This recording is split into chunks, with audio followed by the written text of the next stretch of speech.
along to episode 8 of Upping The Ante in association with Bet365 with David Jennings and Johnny. It is Johnny Dineen. Johnny Dineen counting down to the 2023 Cheltenham Festival, and a very dapper Johnny Dineen, might I add. I'm actually thinking, Johnny, of just going home and getting changed, to be honest with you. No, you're all right. What happened to the bloody desperate jumpers? Where did they go? Well, I used to wear suits all the time, you know. When Right. I was making a book, when we started making a book, like I'd go to places like Cheltenham, 4, you'd have 4 suits, Listowel, you'd have 7 suits, you know, that kind of thing, Galway. But now I don't bother wearing them much. I said, when I'm going to Leopardstown afterwards today, so I said I'd put one on anyway, rather than going in the ordinary jumpers, you know. Just to let viewers know, we're filming before Leopardstown, day 4 on Thursday, so that's why Johnny is... has a fine rig out on him, and it's a very pristine suit. That looks like a suit that's never been worn before. I know, this is about the 3rd time I've worn. No, I don't wear, as I said, I don't get a chance to bar funerals, weddings, christenings, I don't get wear them anymore, no, you know what I mean? Well, Johnny, they've been giving out about your jumpers throughout the series. I can guarantee you they won't be giving out about your attire today. More importantly, how was your Christmas? Up and down. I'd say I'm not doing any damage over the 3 days anyway, you know, so look, I'm happy enough. I'm not winning or losing much. There's very little in it. Like, today I'll decide now whether I'll win or lose. So. Funny, isn't it? You asked Johnny Dineen how was his Christmas, and he instantly talks about punting. Yeah. I was on about the dinner. Was a turkey and ham nice? Turkey and ham was fine. Yeah, lovely, very nice actually. Was it? But you look, I was expecting that to be nice. I was unsure about the punting. You know that kind of. Yeah. Who cooked? Oh, my missus cooked this time. Right. She did. Many did you have any family we had, over? Just the 7 of us, 5 kids and the 2 of us. Yeah. Right. We didn't have anyone else. No. Okay. We didn't have any. We had a few visitors in the morning, but once the dinner started, we had no one after So that. talk me through very quickly Johnny Dineen's Christmas day then. What time are you up at? Only, Santi, you've a few for Santi? We have, we're only 8 o'clock. 8 o'clock, Okay. not too bad. And watched a bit of Netflix in the evening after the dinner, and probably in bed early enough. You know, not too late anyway. You need a clear head for the big day I the watched, next day. Did I watch something like FIFA Uncovered? Very good show now. Oh. You know, fantastic, yeah. Okay. Fantastic, yeah. FIFA Uncovered. Yeah, you'd think the fellas in the horse racing were tricky men. These fellas would lap them. And you spoke momentarily about your punting. You're up. Oh, I know. I could be just about breaking even. There's little or nothing in it anyway. Now going into today. So it's a big day today for you. It will be. Yeah, later on. Okay, yeah, exactly. excellent. Well, we have plenty more to talk about over the festive period. So let's get on with the show. Yes, we'll kick off with our questions from the crowd. And the first question this week comes in from Paula Burke. And Paula wants to know, Johnny, what was your best result over the Christmas period and what was your worst? I'm just trying to think. So go positively first. Give us your best one first. My best one was I was playing at home on the 2nd day in Kempton, and like as you probably know by now, I don't like the ones out the back. You know what I mean? So Don't say Edwardstone. I actually laid Edwardstone at 1 to 2. Well, you don't deserve to get paid on that money. That's the way he's written, John. I know. You can't ride I every horse the know same all way. that, but I hate when they have to pass. So I don't care. So I just took a chance. I laid him at 1 to 2. I put in a money at 2s on, and I got most of it matched. Then he fall, right? He fell. But then I was looking into, and Newbury now was odds on. So I actually laid that at under 1.8 or something like that. So you got 2 odds on chances beating the one race, like which wouldn't happen too often now, to be fair, you know. Yeah. So that was probably my best result. And your worst? My worst one was same in Kempton, same day. I was on Akhoon Risk. And laid Boot Hill in the same race, and like all the way around you'd be worried about Boot Hill, but just turning in, you'd say, I have a chance here now, you know what I mean? And so if he can get the other one off the bridle, he'll stay there at Akhoon Risk. And he got him off the bridle. And then when the other lad switched on the inside, normally when they go in the inside, they don't win, you know what I mean? And I said, I have him now, and next thing, coming to last, it's like, you're gone, you're beat, you're in trouble if the 2 of them jump to last properly, and he wore him down well, Boot. I was impressed with him at the same time. Were you? With his attitude anyway. Oh, with his attitude, yeah. Not so much the form, maybe. The form is all right at the same time. Akhoon Risk is no mug all the same.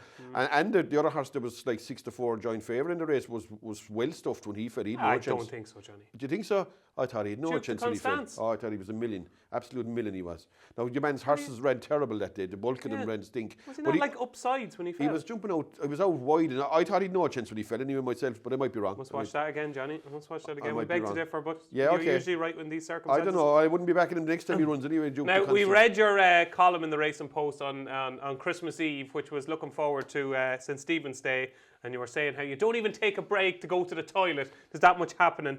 I know your banker was Mel Monroe. That ran bad. Vile, yeah. How was your St. Stephen's Day? Did you come out of it on top? Like, or Boxing Day as well, sorry. whatever they call it. Between the 3 days, I think that, like, I've had a small profit, small loss, and small profit, like huge turnover, but like not gaining any ground as such, Right, up and down. Once I get in front, back down again, and go behind, get up again, that kind of way. So it's up and down, and then there was one day, it was actually Stevens' day, I was having a good day, and I put a lot of chips in for the last race. I laid that horse Grey Dawning in the last race in Cheltenham. It was around 11 to 8. I thought it looked very short. No, it won. Just about won. But look, I had to pay at the same time, so I give back what I was winning. But look, that's the way I operate anyway. I never worry about winning or losing. It's the taking part that counts, Johnny, isn't it? Well, that's part of it anyways, right? Yeah, that's part of it. There you go, Paula. I hope that answers your question. And our second question this week comes in from Shane Tracy, and it's a corker. Shane wants to know, what 3 favourites would we put in a treble for the Cheltenham Festival right now? And we're not allowed to include Constitution Hill. So he's taken the gimme out. No Constitution Hill, Johnny Dineen. Give us a treble for the Cheltenham Festival right now. Favourites. They have to be favourites. Okay. I'll go Energamine. Yes. Facile Vega. Yes. And you like this one, John Bon. I'm after going over into the John Bon camp after what I've seen over Christmas. I think he's most likely winner now, to be honest, in that race. Are you serious? Yeah, I am. And I actually think he's fair to odds now, just around nearly 2 to 1. Now, he was a bad price there lately, 11 to 8, but I think he's priced about fair now at the same time. Well, you turncoat you. But listen, I was discussing with you yesterday. I was looking at your article there. Some guy put up that you had 4 winners, and I looked at it, and inside in the middle of it is Bob Ollinger. I know, Johnny. I know. I know. Johnny, do you know what? I had a long, hard, deep talk to myself afterwards. Yeah, I couldn't believe it. You left me down. The team. I went on a solo run, Johnny. I went on a solo run. So I'm going on the solo run this time. I'm in the John Bond fan club now at this stage. Yeah, okay. I am. Yeah. Okay.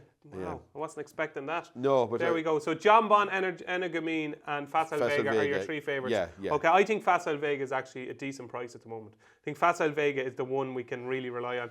He was workmanlike the other day in the Future Champions, but he got the job done. And he can do it anyway, really, can't he? Actually, he was never getting beat. Never ever getting beat. If you laid him, you were never ever getting him beat anyway. No. And like all he's done is lobbed along in front, and he's kicked a few hurdles out of his way, and he's a fine big. He can make the run, and he can come in behind horses. It doesn't make a difference.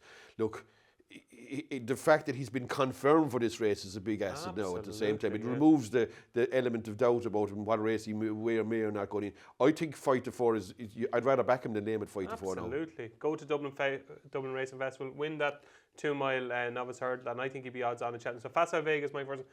I'm utterly convinced they're galloping the Champs to win the Gold Cup. Right. Convinced. Okay. There's the problems with A Plus Tard now. You're looking at what's going to beat Galloping the Champs. I think Galloping the Champs is going to win the Gold Cup. So Facile Vega, Galloping the Champs, and my 3rd favourite that I'm going to put in is Lassie Mouth. I think Lassie Mouth is rock solid. She's good. She's everything you want in a juvenile hurdler. Yeah, I think. absolutely. So Lassie Mouth, Galloping the Champs, Facile Vega. It's going to be another Willie benefit, isn't it? Very likely. Very likely. There you go. That's our 3 favourites that we think will win at the Cheltenham Festival, and you can stick them in a treble. And our 3rd question this week comes in from Andrew Bradbury, and he wants us to rank the performances of Willie Mullins' Arkle Hopes from least best to best, basically, Johnny. So from 5 down to 1. There's 5 Arkle Hopes potentially that ran in the last week. We had, or last 2 weeks, let's say, Appreciated. We had Flame Bearer. We had Dysart Dynamo. We had El Fabiolo. And we had Saint Wa. So those 5, Johnny, from 5 down to 1. Number 5. Is it you're talking 5 to 1? 5 as in is the worst. Yeah, but so, is he talking about the performances or their actual chances of winning the Arkle? Wow, jeez. Because they're two. In my eyes, they're 2 different things. Okay, well, I'll tell you. Give us the question is rank the performances. So the performances rather than their. I'll give you both if I can, and quickly anyway. Okay. Right, okay. Well, there you go, Andrew. You're getting value for your money here. Flame Bearer is 5 anyway. He's bang out. He has no chance of winning anything anyway. He had in this. Right. Absolutely 0. Agreed. Yeah. 5 Flame Bearer. Yeah, okay, 4. 5. It should be 15, shouldn't it? Because he's gone anyway. Right. Like, he ran terribly. Okay, right. All right, Johnny. All right. Okay, calm down. Calm down. Okay. I cannot see San Roy figuring in the championship or the Arkle. Not a hope. Okay, 4. Okay, he's 4. So Santois is 4. Okay. Now the next 3, like performance-wise, the most impressive performance was Dysart Dynamo. Yes, agreed. But he's the least chance of the 3 left. Okay. I agree with that. Appreciated was the second most impressive of the three, and he's the second best chance of the three. El Fabiolo, in my eyes, of those three, was the least impressive, but he's the best horse of the three. Wow. Okay. If they can get his jumping right, which is a big if though. He was all over the place. He really, was. wasn't he? He was very, like, for a horse that got a solo in front to jump like that, I was disgusted with him now, to be honest, you know. Right, okay. You know, no, I didn't back him now, but like if you were backing him, you'd be your eyes closed at nearly every fence. Well, he could do anything at a fence, couldn't he? But he's a huge engine. Like, I think he's the most likely horse to trouble John Bond, but he'll need to jump a lot better. Now, it's obviously going to be interesting to see what way Willie Mullins splits these up, because the turners, obviously, some of them are going to go. Yeah. And I'm praying that Appreciate It doesn't go to the turners, because obviously I tipped him up at double figures for the Arkle earlier on in the series. But with Appreciate It, did you not think with Appreciate It, I know you weren't overly impressed, but he's just lobbing along. Like, he's just lobbing, and then he comes down to the last. They're flying down to the last, himself and Top Bandit. A lot of horses would have fallen. He found his feet. He was clever. And overall for his jumping, I'd give him about an 8 out of 10 for his jumping. I thought he was good. Yeah, but like John Bond is a 10 out of 10 jumping wise, though, isn't he? You'll need to be 10 out of 10 to win. And none of these horses were 10. Like El Fabiolo was about a 4 out of 10. It was a scandalous effort because he got a solo in front. So did Dicer Dynamo. Like, it's very easy to jump fences when you're nothing alongside you. Like, how is El Fabiolo going to jump when he's being pressurised on the evidence of Fairy House, you know? And do you think then Dicer Dynamo was obviously going to go for the Yes, Arkle? he's too. And he was spectacular. His jumping was brilliant. Yeah. So will Dicer Dynamo be a help or a hindrance to John Bond? Oh, Dicer Dynamo will bring him along to like maybe if he doesn't do something funny, he'll bring him along to about the home turn, and that'll be it. And carve like he did last year, won't he? I think he will anyway. And El Fabiolo is the danger, but he needs to jump a lot better. I thought his jumping was horrific for a horse that got us absolute solo, and like it was a school round. I mean, they've only school round, the same with Dicer Dynamo and Appreciate. They've only school round them horses, and they've been up against nothing. Like, I think Appreciate is more likely to go 2.5 miles than 2 miles. Tell me that, Johnny. Really? Well, if I would say if they're going to split him, I'd say that's very likely. Okay. I'll have to have a word with Willie. Let's hope that doesn't happen. But if Appreciate It did go for the Arkle, what chance would you give him of beating John Bond? Or what price would he need to be for you to back him to beat John Bond? Appreciate it. At the prices, I fancy they'll pitch in against each other in the Dublin Racing Festival, won't they? And he'll strain him there, won't he? Yeah. I think myself. To Appreciate It. He could put 3 of them in the one race. He could, yeah. Because he did it last year, didn't he? With Blue Lord and Kallur and a few other yokes in the race. So I think we'll have a better idea once they run once more. They'll all have to run once more anyway so you can appraise them. Look, I think the most likely horse to beat John Bond is El Fabiolo, but on his jumping in Fairy House, he've no chance of doing anything really. Okay, so the most impressive performance of Willie Mullins' Arkle hopes was Dicer Dynamo, but Johnny thinks the best chance he has in the Arkle is El Fabiolo if he sorts his jumping out. And our final question this week comes in from Joshua Stacey, and Joshua wants to know, has any horse that ran over the festive period entered our handicap radar for the Cheltenham Festival, Johnny? So we're thinking about the handicaps. Anything you saw that interests you for the handicaps? Look, I thought Balco Coastal was very impressive in Kempton in a handicap chase. Jumped brilliantly, didn't he? Fantastic, yeah. And he pulled them out wide, so he's obviously going for better ground. So the ground might have been plenty soft enough from there. So he's going to get probably nicer ground in Cheltenham come the time. He was a fairly good hurdle horse. He's rated 133 over fences. So that, up to mid 140s? Yeah, at the most, 7 or 8 pounds is all he can get, I'd say. So that puts him in, like, if there was a novice's handicap chase now, which there isn't, he'd be in running for that. But he'll probably run in a 2.5 mile all-age handicap chase, which jumping is sublime anyway. And another thing I like about him was the first day he ran, and that was a good race, Frere Armies and Auchan that was a good novice handicap chase. He was backed off the board in the race. He picked at the first and he lost all chance really. He was always in the back foot after that. So they obviously rated him to back him in that kind of a quality race, and he won with his mouth open in thing. Like, once they can preserve that mark, I think he's dangerous in a handicap. Is there a chance he could go for the turners?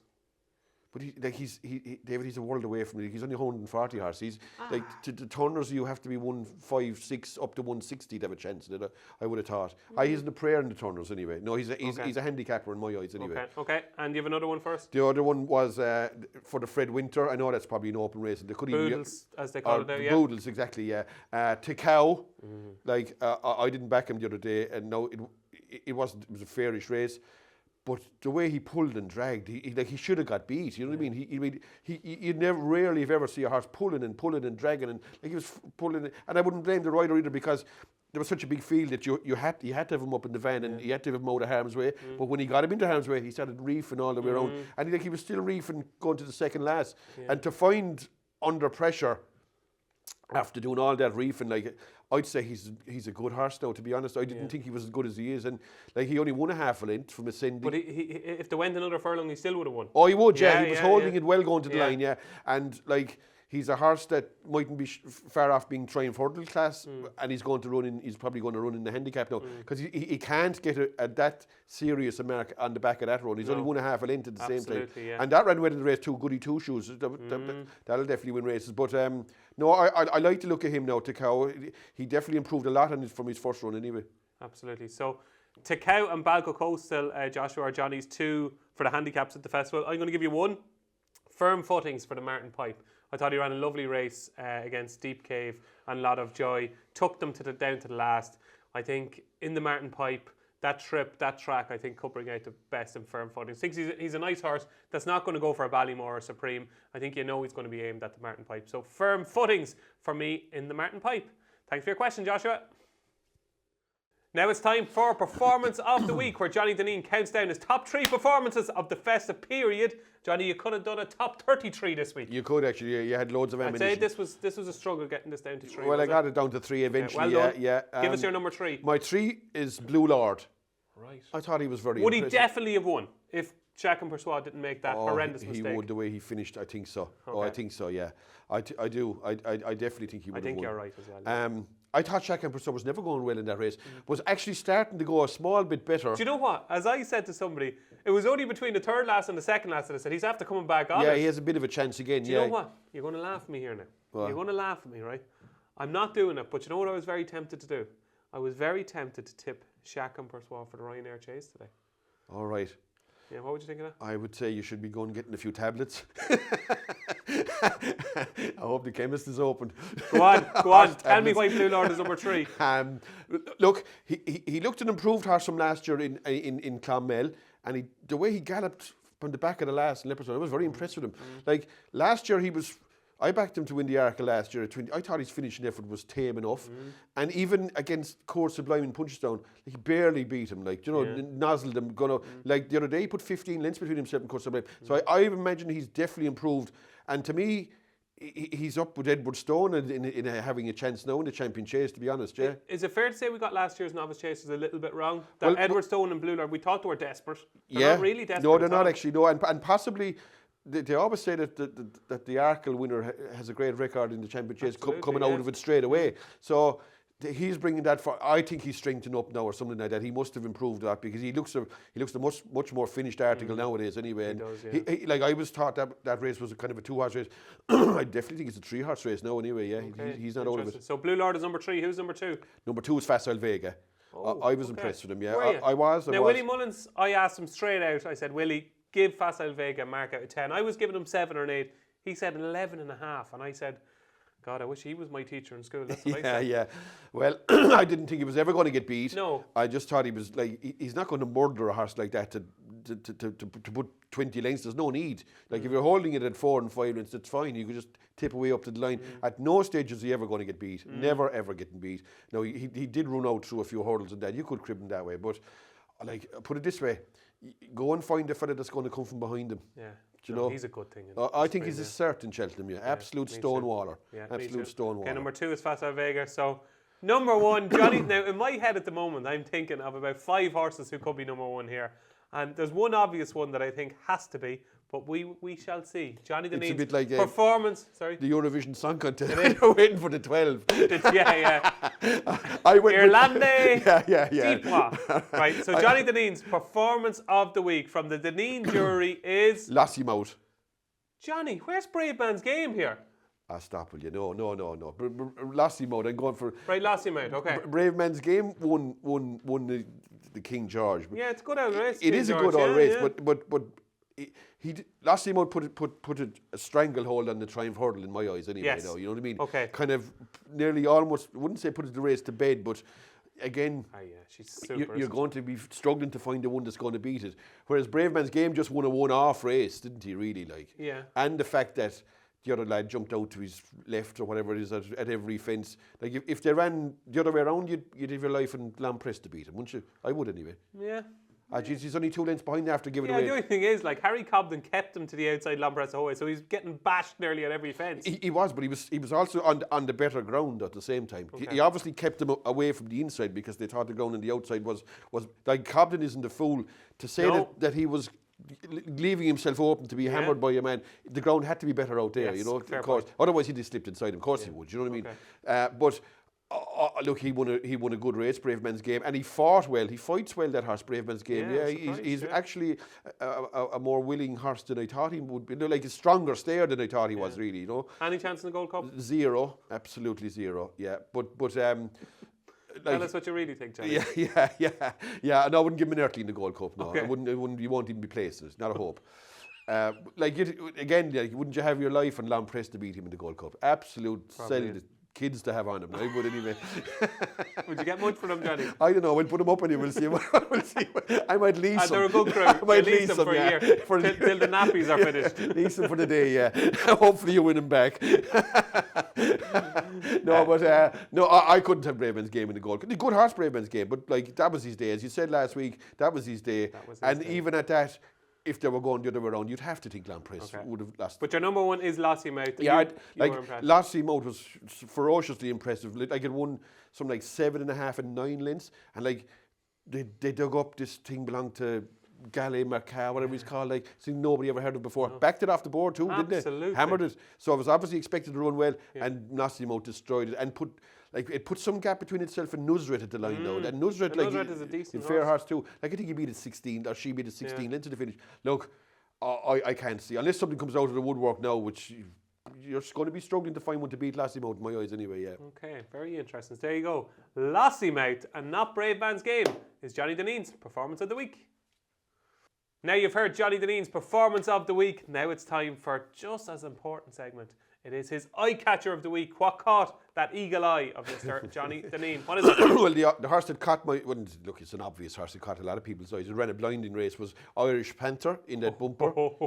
He is a right one. Yeah, he's a good horse because, like, Derek O'Connor doesn't go to the front in bumpers, and your man forced him. He pulled his arms out about half a mile out. He had to let him go. Like, Derek O'Connor never ever was in front in bumpers, like until the latter stages of races. So, and he pulled and dragged, and like he had the favourite beat all ends up, and he just wilted at the end because I say he used a lot of energy throughout the race. You know, like Will Do was well beaten back and third. Like that's not a mug horse either, and I'd say Factor Foil is a fairly useful staying horse as well. Like and. The way he was nicely back to Irish Panther, I'd say, fellas, they were giving it a good chance. And it's good to see Eddie O'Grady with a good one. It is actually, yeah, it's a nice fellas, right? He's a good old character, that guy. Like you'd like to see those fellas that he can train. It's hard to believe. Like up until relatively recently, he was the most successful Irish trainer at Cheltenham Festival. Like yeah. But he could deliver when the chips were down for McManus years and years ago. Like you know what I mean? You know, so like I know there's better results nowadays with Mullins and all those fellas, but like if you give him the horse, I'd say he can do it. Of course he can, you know. But like that horse to me was nearly almost the moral winner of that race. Like if you had to pick one as classy wise, I'd say he is more class than the winner. Even though the winner is probably going to be a strong stayer the way he battled back and beat him now. But like. That was a 2.5 mile race. If your man went back to 2 mile, like he'd absolutely hose in the bumper, I think, anyway. Yeah. And maybe go over hurdles. I don't know what he's going to do with him. But he's a sound man, Edward, isn't he? Well, he comes across as a good character. See what I did there, no? Oh, yeah, that's right. Yeah.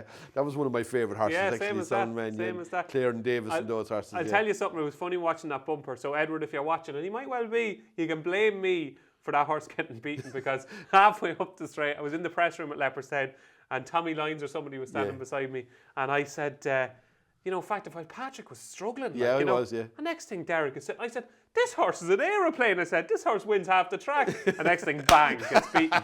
So, Edward, I'm sorry for Irish Panther getting beaten. It was my fault. I called him an aeroplane too soon. But I think you're right, Johnny. I think Irish Panther has a bright future ahead. Now, folks, the Racing Post Members Club is your ultimate racing subscription. You've got to become a member. And now you can do for free. All you've got to do is click on the link in the video description and you can read the newspaper digitally from 9 p.m. the night before. You can get tipsters, you can get anything you want. You can read articles, you can see the cards, you can watch the form, you can do anything you want. You've got to become a Racing Post Members Club member. You've got to do it, Johnny, and it's free. Just click on the link in the description. Now it's time for what's happening this week. It's a very strange Christmas period because it falls lovely because on Saturday we have got the Shallow Hurdle at Newbury where Hermes Allen is putting his reputation on the line. Johnny Dineen, will Hermes Allen win the Shallow Hurdle? Look, he's a very likely winner because he's probably going to go tip away in front there and he's a good jumper and they're probably going to struggle to catch him. Look, I think I saw 6-4 on. He's very short at the same time now. I looked down through the field there. Vicky Vale's second favourite, one of Mayor's Maiden Hurdle in Hereford. Johnny, she was impressive though. Holy God, she was impressive. She beat goats. I know, but she beat them they were nearly going out in the final circuit and she was coming past the line. Yeah, she'd want to be going. Johnny, she's better than you think she is. She is, Johnny. She may be, but the fact that she's in the race, I suppose they rate her. But it doesn't get much worse than Mayor's Maiden Hurdles in Hereford at the same time. I mean, if that can win a Shallow Hurdle, I'll give it up anyway. Right, so Vicky Vale won't be. I wouldn't give her a prayer anyway. No, I like one of the bigger price here. I think Crambo is a very nice Crambo is a runner. Yeah, okay, Crambo was the one double figure horse that it gets won 2 bumpers, won well in Ascot because I was watching plenty to do. I was watching in Ascot. I said, "What's riding this?" I said, well, "What's he doing?" I said, "It's 1,000,000 to 1 Crambo." Next he came through and won the walk. Yeah. And it wasn't a bad race either. It wasn't a bad race, and so he's unbeaten. And horses that are unbeaten are always dangerous. You just don't know how good they are. Finishes well that horse. Even won a bumper there one day when he looked to have no chance and he came and savaged it. So. Look, the favourite's most likely winner, but Crambo is a runner. Yeah, definitely. And the long home straight in Newbury is really good. Yeah, exactly. I'd say Crambo is worth a few quid each way, maybe. Yeah, Crambo I think is a nice horse. Moving on to Sunday, New Year's Day, and we've got the Dipper Chase at Cheltenham. And ladies and gentlemen, this is the best bet of the New Year's period because it's plain and simple. Monmoral wins 2.5 miles. Cheltenham. He is going to win easily, Johnny Dineen, isn't that right? I wouldn't have thought so anyway. But you don't like this horse? No, I don't. I don't rate Monmoral at all. But hold on a second here, Johnny, right? You have to put it in context of the race. So it's not a particularly good dipper. It's not definitely decided to be lost in translation. This is not a good dipper, and he is a good horse. Well, I'd beg to differ that he's a good horse. I don't relate. Johnny's a good horse. He's not useless. No, he's not useless, but I think he's an overrated horse. Even on ratings, he's nothing in hand and Thunder Rock, does he? Yeah, no. He doesn't. And I think a horse in this race with a bit of a chance is Harper's Brook. Okay. I'll be laying Monmoral anyway every day he runs if I think there's any kind of opposition in the race. And this looks okay. It's not a vintage race, but Monmoral ain't a vintage horse. What price will you lay me Monmoral right now for a tenner? I'll give you 2 to 1. Right. Right. You're okay. On. 10 or 2s. I'll pay on as well. You're all right. You're okay. Get to have a coffee after the show. Yeah. Johnny, this is Nichols. This is Monmoral. He's second to John Bon, which you think John Bon will now win the Arkle. He was only beaten 7 lengths. He's stepping up in trip. He's just a better calibre horse than the horse he's run against. Look, you could be right. As I said, I hope I am. I'm all in here. Yeah, you could be right. Look, I don't rate Monmoral. I don't rate him, and I'd be surprised if he wins anyway. To be honest. Okay. So Harper's Brook, you're thinking. I'd be giving that a squeak. Yeah. The Relkeel Hurdle, and you've had to wait a little bit. I know a few weeks ago you were very, very keen on I like to move it for the international. Are you still as keen on I like to move for the Relkeel? I'm not, because it's an extra 4.5 furlongs and it's a complete unknown and it's an afterthought race for him. Yeah. He obviously couldn't run against Constitution Hill, so they're forced into this. And they were going to run him in Haydock, only just afraid the meeting mightn't be on and all this kind of stuff. So it's an extra half a mile. I don't know whether he get the trip properly. The ground could be soft enough there too. Okay. So what do you like? The ground would be soft enough for Nappers Hill. I thought he was the one. I don't fancy him. I don't know. I might be wrong. Marie's Rock is making its seasonal debut, stepping out of Mayor's company too. That's a big step up too. The one I like in it is First Street. Right. Okay. He's won at 2.5 in Warwick. He'll go on soft ground, and he was well backed for that race against I Like to Move It, and that was only a 2 mile race, you know. And plus, what's going to help him now massively is that he's a nicer break in between his last race, because he was running quick that time, you know. Yeah. Now he's an extra couple of weeks to recover. And at the odds, I thought he was around a 5 to 1 shot. He's the one I think I'd go with. Yeah. Okay, so First Street for Johnny Dineen in the Relkeel Hurdle. and is Nappers Hill for me. And moving across to Tramore for the Savills New Year's Day chase. You've got Statler, you've got Manila Indo. Any second now? What do you like? You'd have to go Statler. I mean, the fact that he's Willie Mullins and he's coming down here. There's only 3 possibilities. Manila Indo, like, it's his first run. The fact that he got lost in Kempton, like, wouldn't augur well for his prospects around here, would it? Like, no. You know, like that he wasn't all at sea in Kempton. And he's second now, even though he's he's rising 12 years of age. He's a great old horse, isn't he? And he's second now. Isn't he so unlucky? He was so unlucky in last year's Grand National because he was almost brought down. And then to bump into a Gold Cup contender, nobody hates, like, that was ridiculously well handicapped. But what I like about him is the fact that he can be placed in 2 gold or Grand Nationals, yet he can beat like Castle Grace Paddy and Articulum over 2 miles, you know, which is hell of a horse. Yeah. Look, he's probably too old and he's probably getting ready for the Grand National again, I suppose. Yeah. So you'd have to think your man is a good thing in that race, Statler. Yeah, I'm a big Statler fan as well. So that's what's happening this week. It's time for DJ versus Johnny, our weekly charity bet competition, and the current score is 550 versus 225. I'm sick I didn't go for Conflated. I gave it as my nap at Christmas, and then we picked the horses during the week last week. Right, of course, yeah. which was unfortunate. But this week I'm just going to get. I just want to get that 550 up, so I'm just going to put up a winner. It is the 120 on New Year's Day, Sunday at Cheltenham. It is Monmoral, 11-8 with Bet365. I think he'll go off odds on. I think he mightn't even come out of second gear to win this. So it is Monmoral, 120, Cheltenham Sunday. So hopefully I get my 30 quid from Johnny and I will get, what is it, 130 something for the charity. 50 quid, 11-8 Monmoral, 120 Sunday. Your charity bet, Johnny? I'm going to go with Whiskey Welt. It's running in a rated novice chase in Tramore on Sunday. It's a 250, a 10-3. Look, it's a 0 to 109 or one of those rated. It's an ordinary race, but he loves bad ground. He likes making the running, and I think he's just about coming to the boil. I could see he's run well in Clonmel, and he's run bad in other races. I just feel that he's about to win, and I'm going to go with. And that name is Whiskey Welt. Whiskey Welt in the 250 at Tramore on Sunday. That is your weekly charity bets in DJ versus Johnny. So after a busy festive period, it's time to find out myself and Johnny's latest selections for the 2023 Cheltenham Festival. I'll go first, will I? Go ahead. I'll go first. Okay. There was a lot of horses that did impress me, okay, and it was between a couple, okay, but I've gone down the route of the Stayers Hurdle because after the Might Eye fiasco, I think I need to right that wrong, okay, so I need to get a runner in the Stayers Hurdle and not be shooting for the stars, and I have to say I was seriously impressed by Ashdale Bob, who was second to Home by the Lee in the Jack de Bromhead Christmas Hurdle at Leopardstown. To me, he's a kind of a promising stayer still who could have more to offer. Hasn't really had many tries over the staying trip. And I go back to the Coral Cup last year, and the way he travelled through that Coral Cup, it looked over turning in. He strayed them, so he did. He traded 1.6 in running on Betfair.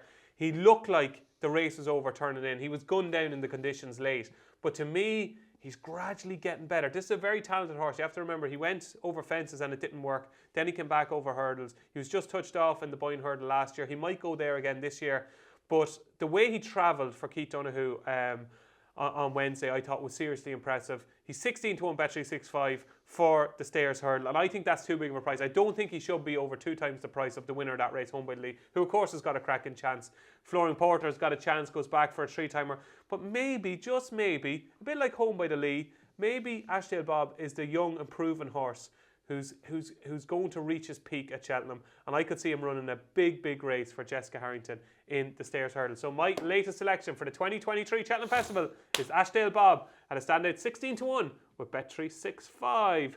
Johnny, they've been waiting for this now, right? They've been waiting for this. It's usually on a Tuesday, the show. They've had to wait until Thursday. Yeah, well, I'm going for half the odds, about even less than half the odds, and twice as many runners.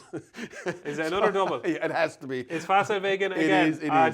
It is. Facile Vega is a moral. I have to put him into as many bets as possible. Right, okay. And I'm going to put in Allegory de Vassi in that Mayor's Chase with it. Okay, so Allegory de Vassi in the Mayor's Chase and Facile Vega in the Supreme Novice Hurdle.